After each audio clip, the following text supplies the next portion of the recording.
নোয়াখালী বিজ্ঞান ও প্রযুক্তি বিশ্ববিদ্যালয়ে আমি দেখে অবাক, সেখানকার যুবকরা ইনিশিয়েটিভ নিয়েছে যে হাজার হাজার ছেলে মেয়েরা ভর্তি পরীক্ষা দিতে আসবে, এদেরকে আমরা ফ্রিতে খাওয়াবো, ফ্রিতে থাকতে দেব।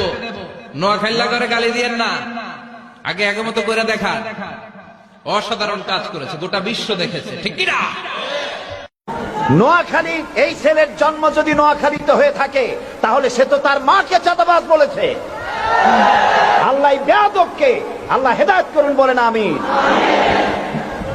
নোয়াখালীর মাটি উর্বর মাটি, নোয়াখালীর মাটি ভালো, নোয়াখালীর মানুষও ভালো।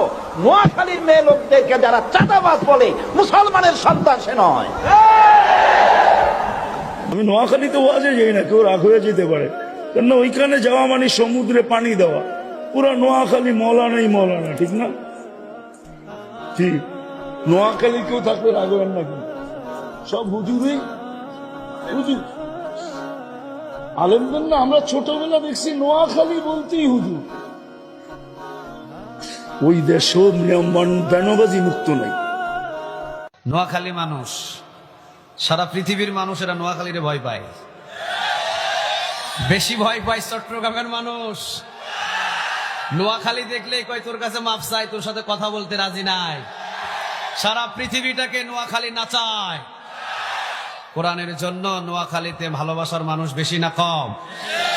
সব জায়গায় নাস্তিক জন্ম নেয়, নোয়াখালীতে নাস্তিক জন্ম নেওয়ার সহজ নাই। সব জায়গায় নাস্তিক জন্ম নেয়, নোয়াখালীতে নাস্তিক জন্ম নেওয়ার সুযোগ নাই।